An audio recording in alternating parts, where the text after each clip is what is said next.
Segment is brought to you by Scott Tucker Solutions and his show Retirement Decoded. Sunday mornings at 8. Learn more at scottuckersolutions.com. Now, from the Signature Bank Studios, this is Chicago's Morning Answer with Dan Proft on AM 560. The Answer.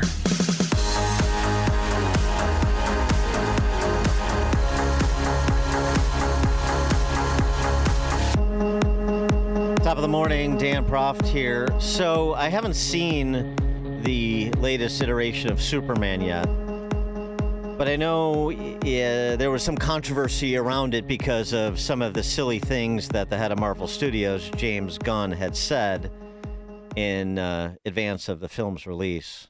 And I have read reviews, and most of the reviews I've read from reviewers I respect suggest that you should discount what James Gunn said about immigration and so forth, because it really doesn't manifest itself in the film.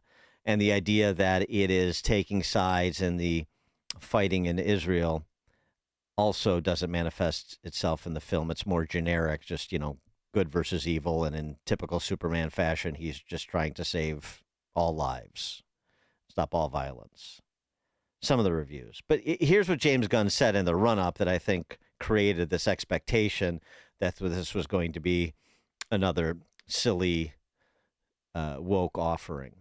I love that there are really alien stories about Superman and really human stories about Superman. You chose a very human story, one of the most human comic films I've ever seen. Why did you go that direction, and what did you really want to convey in that human kindness for Clark and that importance? I wanted to show Superman as the most, in an intimate way. I wanted to believe Superman. So I wanted to show him in this gigantic DC universe, this magical world that's like from the comic books, where we're entering how I entered as a child, with Superman, with superhuman friends, with giant robots, with kaiju, with all of that. So I wanted to have that, but at the same time, really get to know him, get to know his personality, who he is, what his relationship with Lois is like, what his beliefs are, what his strengths are, what his flaws are. Have you mapped out immutables on the other characters that you're playing? Are there like through lines you can't cross with certain beats and certain characters that other directors and writers? Yeah, there's a few things, but it's pretty loose. Okay. Pretty loose. Well, that wasn't part of what he said, where he sort of went on to discuss the idea of immigration and we're all immigrants and so on and so forth. It just sort of seemed like a typical surface skimming Hollywood statement about a controversial issue of the day. But since I haven't seen it, and I assume Christian Toto has, he can adjudicate the matter for us with some finality. Christian Toto is the host of the Hollywood in Toto podcast. That's HollywoodInToto, TOTO.com, HollywoodInToto.com. Christian, thanks for joining us. Appreciate it. Oh, my pleasure. So give us your handle on the latest installment of Superman. I found it very disappointing as a film. It certainly is nowhere near the Christopher Reeve model. Mm-hmm. The new Superman, David Corenswet, is actually quite good and a nice choice, and certainly not his fault. And I think the oddest thing about the entire rollout is that the movie doesn't reflect what writer-director James Gunn said. It was, I think, a Times of London interview where he went on about the immigration part of the story and said if you don't agree with his worldview or that view of the film, screw them. That was sort of his statement. It's funny because we had like almost a year, if not more, of marketing for Superman, and it was all uplifting and positive and apolitical, and all of a sudden at the very last minute, James Gunn puts his foot in his mouth. And you could say, well, he's smarter than that. You could say he's doing it for a reason. There's lots of things to say about it. But the bottom line is it's not really reflected in the film. For all the film's flaws that I saw, it was not woke, it was not political, it was not abrasive, it was not anything like he described. It was just a Superman movie. But you're just saying it was disappointing because it was just sort of vanilla. It just wasn't a well-constructed film. Tyler Cohen wrote about this, saying the main flaws of the film are A, stupidity, B, excess reliance on multiple climactic yet never compelling, supposedly climactic battle scenes, C, lame portrayals of villains, and D, lack of interest in being truly cinematic. I don't disagree with any of that. Yeah, it's a weak film. Listen, there are pockets of goodness within the film. A scene with Superman's parents in Smallville, exchange between Lois and Clark, which is both interesting and a little flirtatious. So there are things you can kind of pick and choose and say, oh, that worked, or that's successful. But there really is zero flow to the movie. Movies that are great, that move you, that stick with you, there's a momentum to them where it's building towards something. And, the great movies have that. This one doesn't have anything like that at all. And it is deeply silly. Listen, it's good for kids. It's busy. It's frantic. There's lots of action. It's colorful. I think younger viewers will enjoy it. And maybe that's the best audience for it. But I think at the end of the day, we've gotten really quality comic book movies. Iron Man and Guardians of the Galaxy and some of the other projects that have just scored and been good for all ages. And I just think this one's it doesn't live up to that level. The canceling of Colbert. For financial reasons, it was reported he's done at the end of this contract, which I guess runs till the spring of next year. And it seems to me there's this recent interview he did. I mean, if you want to understand what happened to his show, it's all contained in this recent interview of Francis Collins, the former NIH director, because people are waiting with bated breath for the next pronouncement from Francis Collins. And he wrote a book. So, of course, you got to have him on the show. And this was their exchange. I mean, it is so contrived. That's my view on it, but take a listen and get your reaction. I think people are just worn out with all the controversy, all the outrage Olympics that seems to be flying back and forth all the time, the animosity, the grievances. It's just like, I'm going to have to check out. But that's the group. It's about 2/3 of the country that has the best chance of bringing us back to where we want to be. And our nation has lots of problems. We worry about things like our national debt, what you might call a fiscal deficit. But, Stephen, we have other deficits that politics aren't going to solve. Maybe they're making it worse. There's a truth deficit. We're in a place now, where there seems to be no real penalty for saying something that's demonstrably false. It's okay. No, it's not. We have a trust deficit where, because people don't know if they can be sure somebody's telling the truth, why should I trust that person? So we stop trusting each other most of the time, and that's dangerous also for our future. And we certainly have a civility deficit. And he goes on from there. I mean, just setting aside the hypocrisy of Francis Collins saying those things when we have the official record on Francis Collins' performance during COVID, it is just so positively quotidian, those clapping seals notwithstanding. It's just, what kind of entertaining late night show is that? Well, there's so much to deconstruct. We could talk for like 6 hours about it. You're right. This is not a entertaining late night show. And listen, if this was an aberration, if once in the blue moon they got serious on a show, I think I'm okay with that. I mean, you can have your vegetables and also a little bit of dessert as well. But everything he said in that clip really applies to the Late Show with Stephen Colbert, dishing out misinformation like the Russian collusion hoax.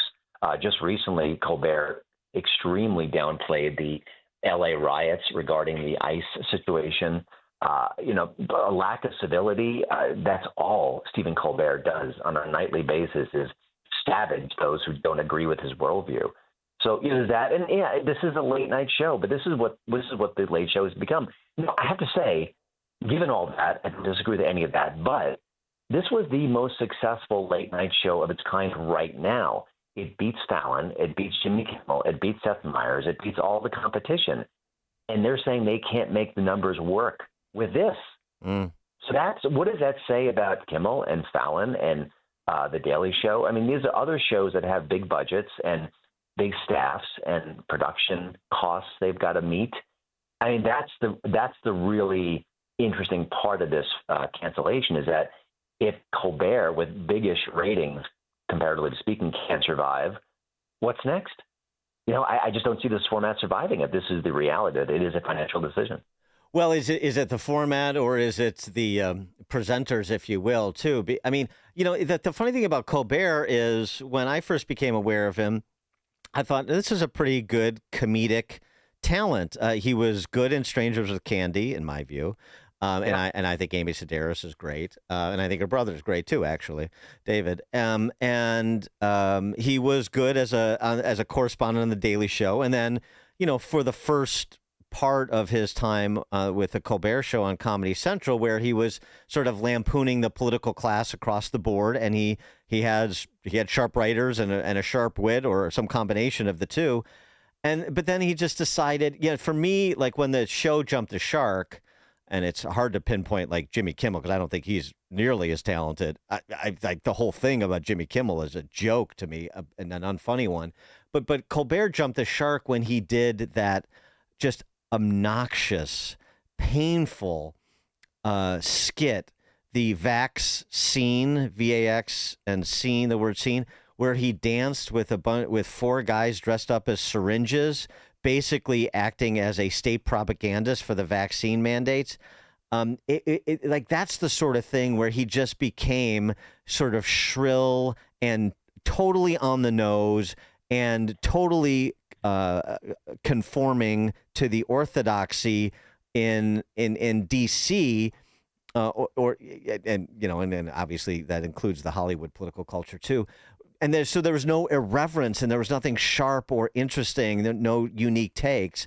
That to me was like the beginning of the end for Colbert. I don't know about the other ones. Fallon doesn't strike me as particularly political. I just don't think he's, particularly multidimensional. Yeah, I mean, there's been several key moments. I think that's certainly a bookmark where things got progressively worse. You can just go back to 2016 during the Hillary-Trump election, basically late night picked a side, and it's been really aggressively left of center ever since. You could look at other things as well when Jimmy Fallon tousled Trump's hair on The Tonight Show, and he was just absolutely excoriated for that, and he backpedaled and apologized. There's lots of reasons. And what they've basically done is said to half the country, go away, we don't want you. So we're already in a splintered media landscape where you have to fight for every eyeball. And then you say, okay, half the country, goodbye, we don't like you. And you've cut that pie in half. And then you're kind of now all scrounging for the same scraps. It's Colbert, it's Kimmel, it's Fallon. And listen, Fallon isn't as political, but he's aggressively left-leaning. He just doesn't hit the other side. He just doesn't. So he does like a milquetoast version of Colbert, and no one likes that. I mean, the liberals don't like that, and certainly conservatives don't like that. So he's basically whittled away that great franchise. It's one of the great stories that's not been written. The Tonight Show was just the king of the castle forever, and Fallon has just overseen its destruction. But that's where we are with Colbert. He doesn't like us. He's not telling jokes for us, and he cares more about clapter than laughter. That's really it's interesting too that. I didn't know that Colbert was still outperforming those other network late night shows. So, I mean, you were sort of indicating where you think those might be going, but is there any rumblings within the industry that is you're going to see an end to Kimmel and Fallon and Myers?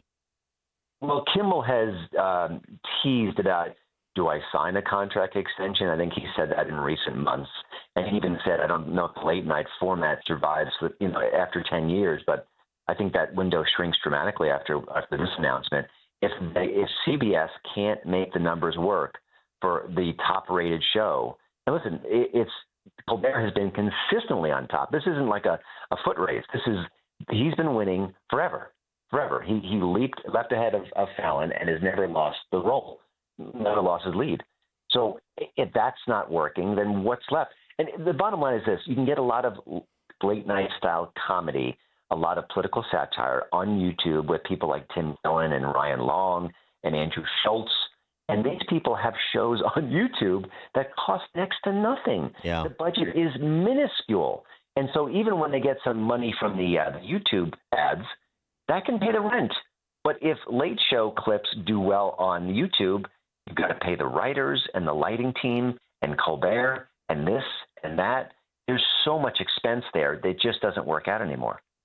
The posture of Hollywood vis-a-vis Trump and Trump voters, you wrote about that not so long ago. I mean, Rachel Ziegler in that Snow White catastrophe, it perhaps is the most high-profile example. But is there any sort of walking back the overt hostility towards Trump and Trump voters just because it's in their interest to do so, and people are looking at sort of casualties of taking it too far and not wanting to suffer the same fate? Or is it basically steady as it goes, as it's been for the last decade? I don't think the actors make the connection. I don't think they understand. Even after the Snow White debacle, you've had James Gunn just saying what he said about Superman. That's the last path he should have gone on, because he knows those comments will go viral, and they did. How much they hurt the film's box office, I don't know. I think it hurt a little bit, for sure. But then Pedro Pascal has got 18 movies coming out this month, I think, last time I checked. And he's been talking about trans rights, and he's been attacking J.K. Rowling.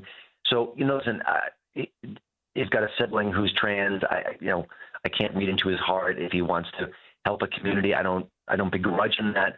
But there's certainly ways to do all these things. And, and James Gunn could have said this is an immigrant story and left it at that. Or he could have said Superman is about kindness and left it at that. But no, he said screw those who don't agree with him. And then his brother on the red carpet said, went double down on that and said that if you're anti-immigrant, you're anti-American. And, obviously conflating illegal and legal immigration, which is what the left always does. So, there are ways to get political. There are ways to leave a message, and there are ways to be brutish about it. And Hollywood stars too often don't get that distinction, and they just hurt their own cause. I just don't understand it. This is my industry. I cover it. I examine it too closely, and I just don't understand how they don't get the message.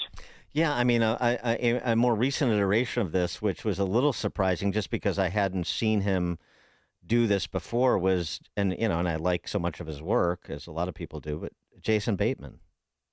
Yeah, he was on, I think, with Nicole Wallace on a new podcast, and he said that Trump voters needed a talking to. And when you listen to that whole conversation, it's so painfully clear that someone like him has never read The Daily Wire, has never listened to a conservative podcast, has no idea what half the country is thinking and feeling and reading. And when you hear his comments, it just reflects that. Listen, he could be progressive. He could hate Trump. There's nothing wrong with any of those things. But you have to have a breadth of knowledge of what's going on in the culture and what the other side is discussing and arguing. Because if you don't, you just look silly. And Jason Bateman is a terrific talent, super talented. He looked silly in the interview, and it looked demeaning. Maybe you should talk to his sister, Justine. Maybe she can help him out.